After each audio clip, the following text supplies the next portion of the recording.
Bien-aimés dans le Seigneur, que le Seigneur vous bénisse de partout où vous nous suivez. Nous voici encore, n'est-ce pas, pour faire la suite de notre séminaire biblique sur le valet et leur mystère dans la Bible. Encore une fois, nous sommes là, je crois, pour la 7e vallée. Et je voudrais vous rassurer que c'est un très bon message, une très bonne nouvelle pour toi, pour tout celui qui va nous suivre. Alléluia. Nous allons parler de la 7e vallée. Prenez votre Bible, vous allez l'ouvrir avec moi. Nous sommes dans le livre de Josué, chapitre 10. Josué, chapitre 10. Nous prenons le verset 12 jusqu'à 13. Je vais lire pour vous. La Bible dit, « Alors Josué parla à l'Éternel, les jours où l'Éternel livra les Amoréens aux enfants d'Israël. Il dit en présence d'Israël, « Soleil, arrête-toi sur Gabaon. Et toi, lune, arrête-toi sur la vallée d'Ajalon. » Je vais vous parler de la vallée d'Ajalon. Verset 13. « Et le soleil s'arrêta et la lune suspendit sa course, jusqu'à ce que la nation eût tiré vengeance de ses ennemis. Cela n'est-il pas écrit dans le livre du juste? Le soleil s'arrêta au milieu du ciel et ne se hâta point de se coucher presque tout un jour. » Que le Seigneur vous bénisse. Alléluia. Vous pouvez noter si vous notez, parce que nous allons parler, n'est-ce pas, de la vallée d'Ajalon. Amen. La vallée d'Ajalon. Un texte riche en enseignements, en révélations. Mais je voudrais encore une fois rester beaucoup évangélique, parce que le but de tous ces messages est d'apporter l'espoir à un homme, à une femme. N'est-il pas écrit dans la Bible, pour tous ceux qui vivent, il y a de l'espérance. Et vaut mieux un chien vivant qu'un lion mort.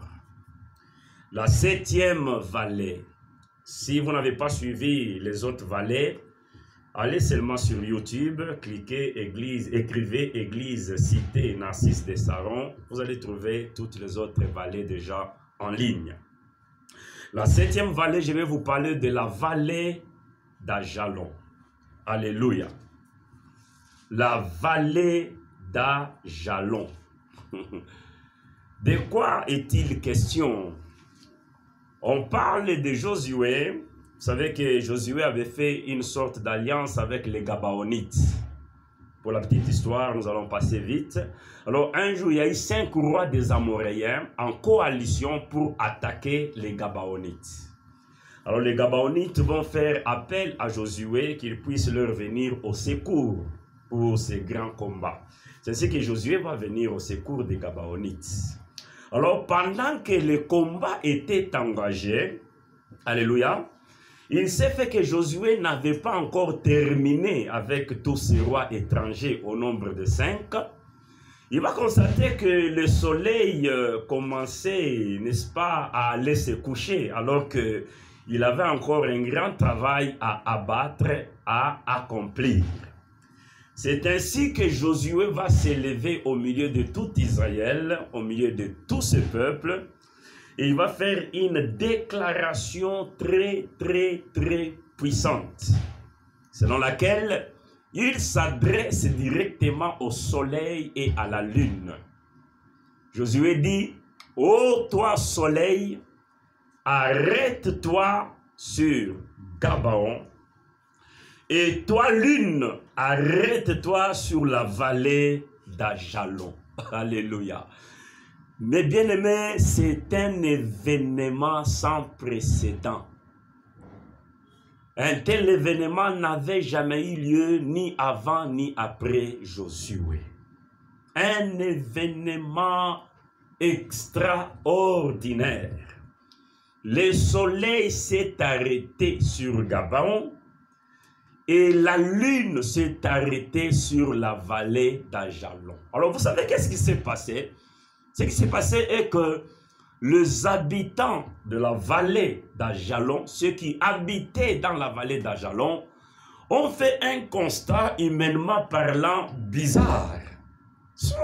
Ils ont constaté que non, comment la nuit aujourd'hui est si prolongée comme ça? Qu'est-ce qui se passe dans le ciel? Qu'est-ce qui se passe? C'est le constat qu'ils avaient, l'impression qu'ils avaient. Parce que la lune est restée, qui dit lune, c'est la nuit. La lune, c'est les petits luminaires créés pour, n'est-ce pas, présider, éclairer pendant la nuit. Donc la lune est restée longtemps au-dessus de la vallée d'Ajalon. Donc les habitants de la vallée d'Ajalon ont constaté que leur nuit était plus prolongée que d'habitude. Alléluia. Et encore, je vous rappelle et vous informe en même temps qu'il dit nuit, dit ténèbres. Genèse chapitre 1, Dieu appelant le ténèbre nuit.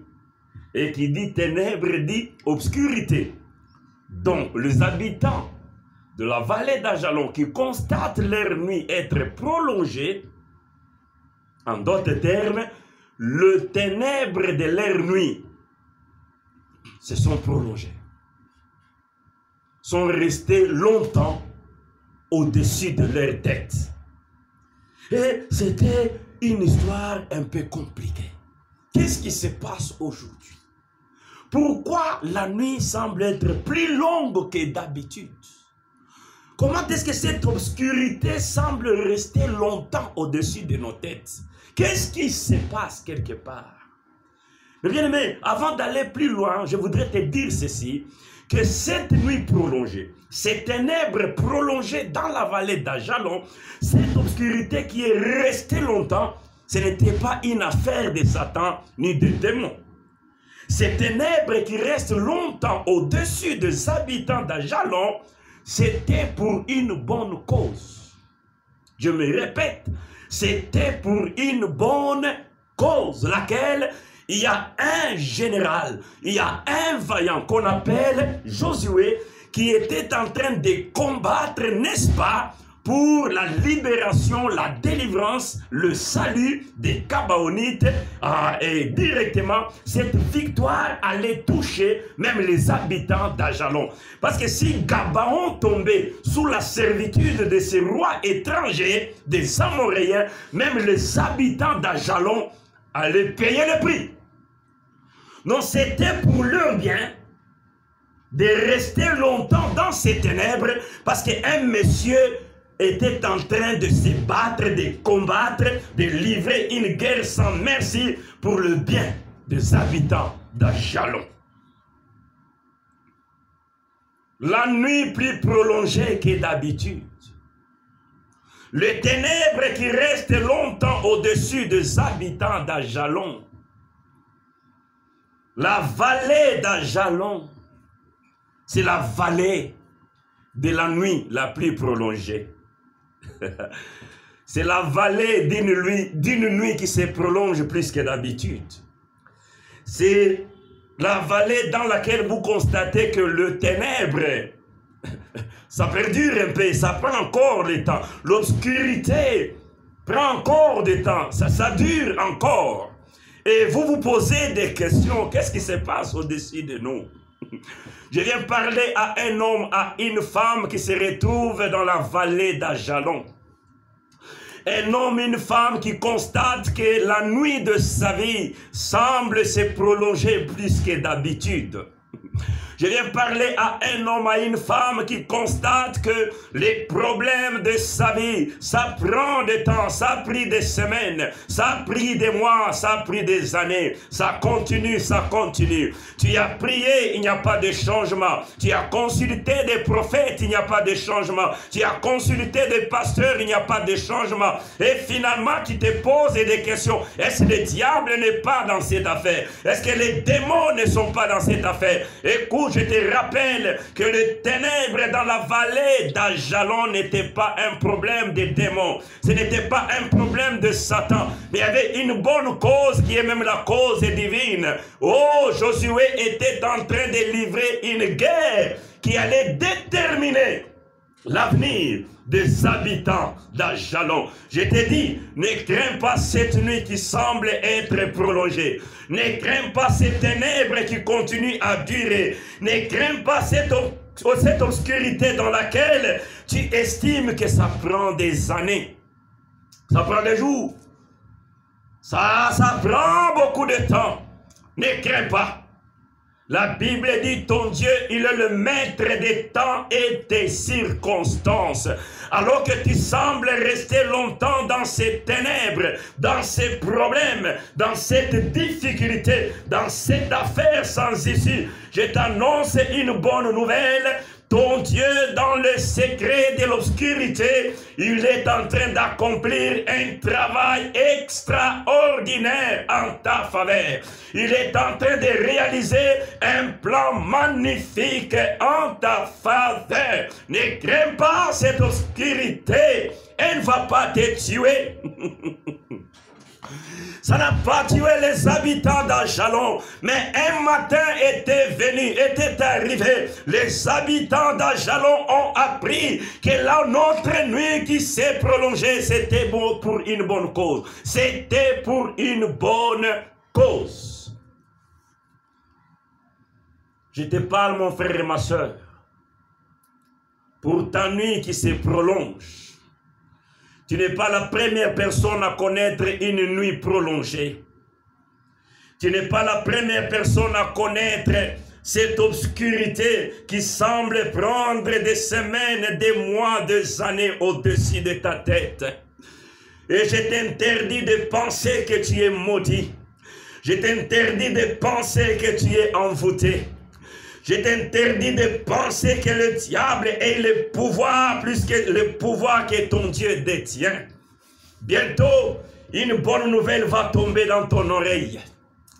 La Bible nous parle des vaillants guerriers, des personnages, des hommes et des femmes qui ont connu des nuits prolongées, qui ont connu des temps de ténèbres d'obscur dans leur vie. Mais à la fin, ils ont vu la lumière apparaître.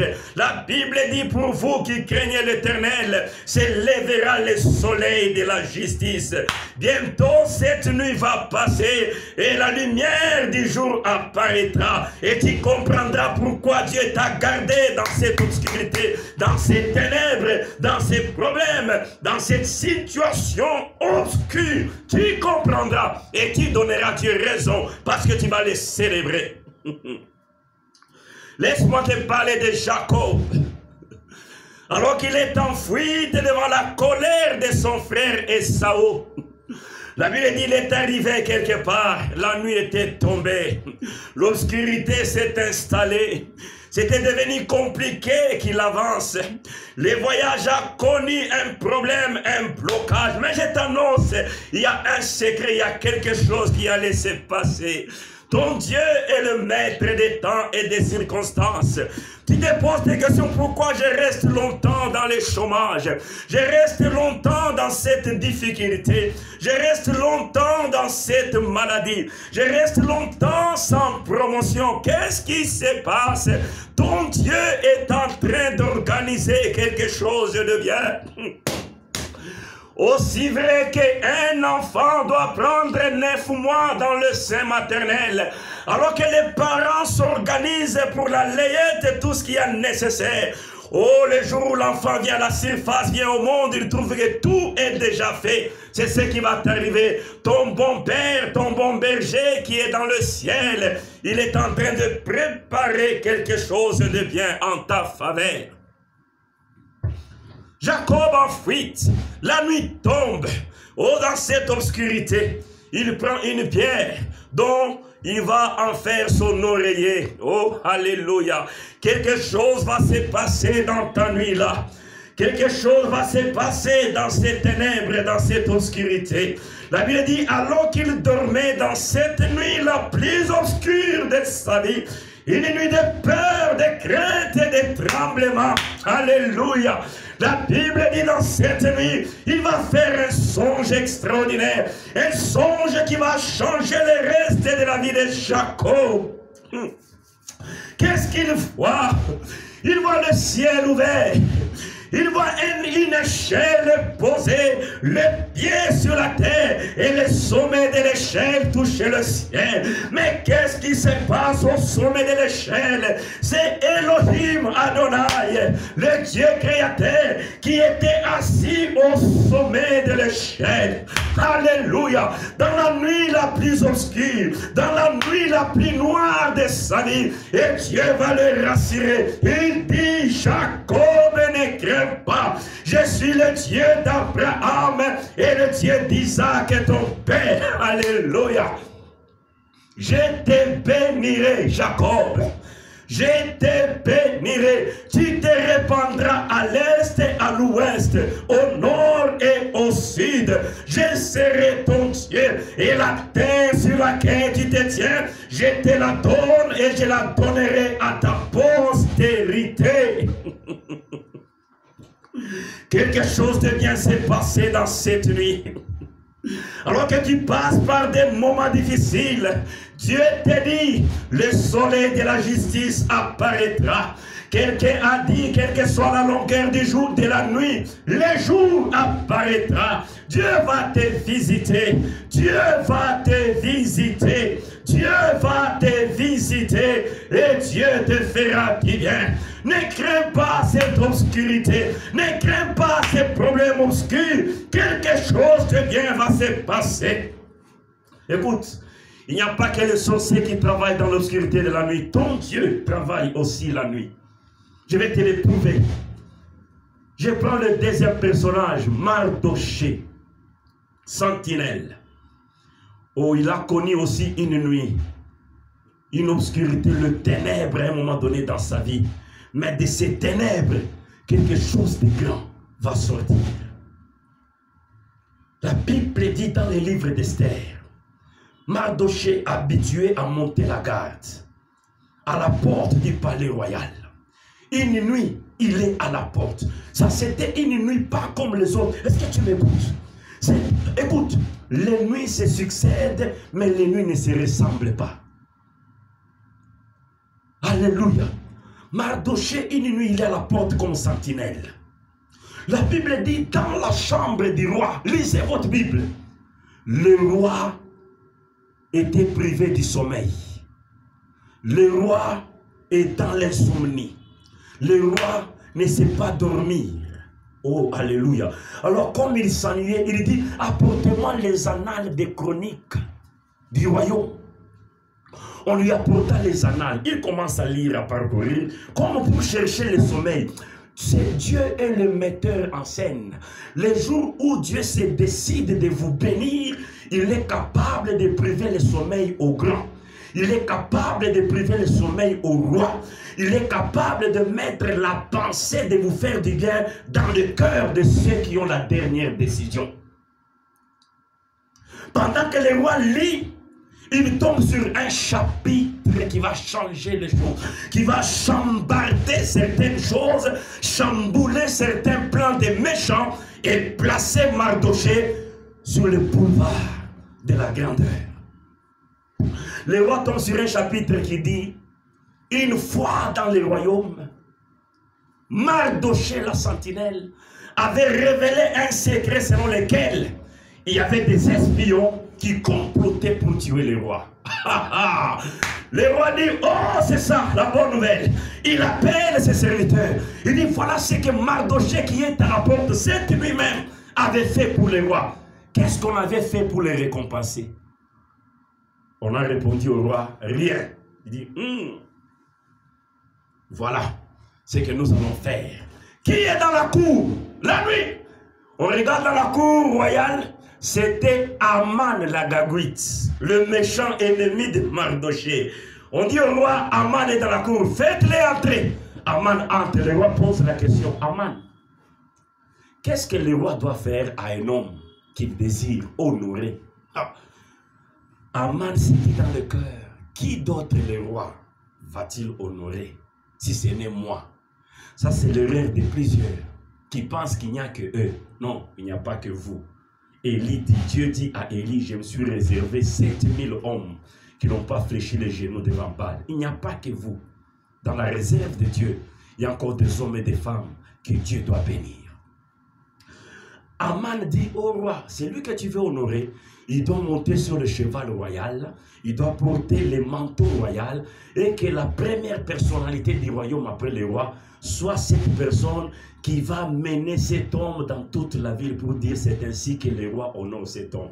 Le roi Assuérus dit, Aman, ne retranche rien de tout ce que tu as dit. Fais tout ce que tu as dit pour Mardoché qui est à la porte. Est-ce que vous me comprenez? Oh, c'était une nuit pas comme les autres. C'était une nuit qui va changer beaucoup de choses. Je prophétise sur ta vie, alléluia, que le maître des temps et des circonstances puisse réunir les choses en ta faveur, selon qu'il est écrit, quand l'Éternel approuve les voies d'un homme, il dispose favorablement à son égard, même ses ennemis. Oh, il y a une nuit porteuse du bonheur, il y a une nuit porteuse de la bénédiction, il y a une nuit porteuse de la délivrance, il y a une nuit porteuse de la victoire qui arrive dans ta vie, et j'entends le bruit de cette nuit qui vient dans ta vie. Mardoché en une nuit s'est retrouvé monté sur le cheval royal, habillé en manteau royal, et la vie a changé. C'est ce qui va t'arriver. C'est pourquoi je te dis, dans la vallée d'Ajalon, ne te pose pas trop de questions. Pourquoi la lune ne passe pas? Pourquoi la lune reste longtemps au-dessus de nous? Pourquoi les ténèbres? Pourquoi cette nuit se prolonge plus que d'habitude? Il y a quelque chose de bien qui se passe. Il y a quelque chose de bien qui se passe. Ne te plains pas outre mesure. Dieu va te surprendre. Alléluia. Quelle bonne nouvelle. Et je vais clôturer avec ceci. Est-ce que vous savez que une étoile ne craint pas l'obscurité de la nuit? Je me répète, une étoile ne craint pas l'obscurité de la nuit. Pourquoi? Parce qu'il faut que la nuit arrive pour que l'étoile puisse briller mieux. Alléluia. Je me répète. Donc, quand la nuit arrive, l'obscurité, le ténèbre arrive, les étoiles commencent à applaudir. Parce qu'elles se disent entre elles, maintenant nous allons briller. Ne crains pas le ténèbre, ne crains pas cette obscurité, ne crains pas ces problèmes qui se prolongent. De ces problèmes-là, quelque chose de grand va sortir. Et Dieu dit à Abraham, ta postérité sera semblable aux sables qui sont au bord de la mer et aux étoiles qui sont dans la nuit, dans l'étendue entre le ciel et la terre. La postérité comparable au sable qui se trouve au bord de la mer, c'est Israël terrestre. Mais la postérité comparable aux étoiles, c'est toi et c'est moi. Alors, Dieu permettra que certaines choses t'arrivent pour que dans ta nature d'étoile, que tu brilles. Dieu est capable d'obscurcir certaines choses, certains problèmes. Dieu est capable de bloquer certaines choses pour que toi, quand tu vas arriver en tant qu'étoile, tu apportes des solutions. Ne crains pas l'obscurité parce que tu es une étoile. Et je vais conjuguer avec toi. Je suis une étoile. Tu es une étoile. Il est une étoile. Elle est une étoile. Nous sommes des étoiles. Vous êtes des étoiles.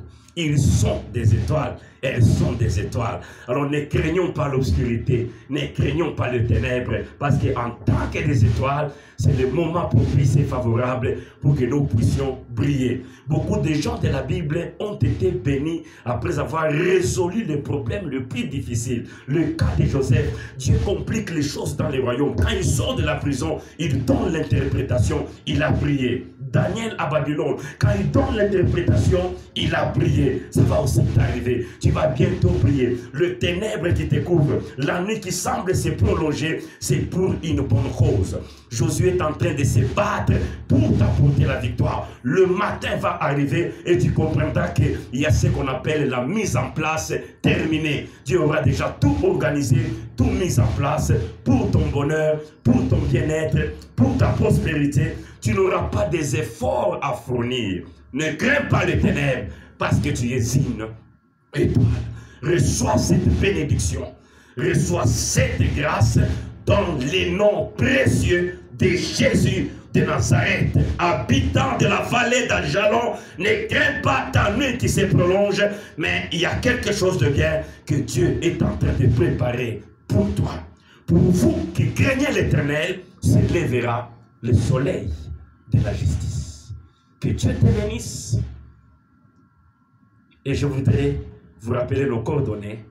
081 98 999, plutôt 81 98 999 55. Je répète, 081 98 999 55. Allez sur notre site YouTube, abonnez-vous pour qu'à chaque fois qu'il y a des vidéos, automatiquement vous les recevez dans vos téléphones. En tout cas, très prochainement, ça c'était la 7e vallée, très prochainement pour la 8e vallée, je vous dis shalom chez vous.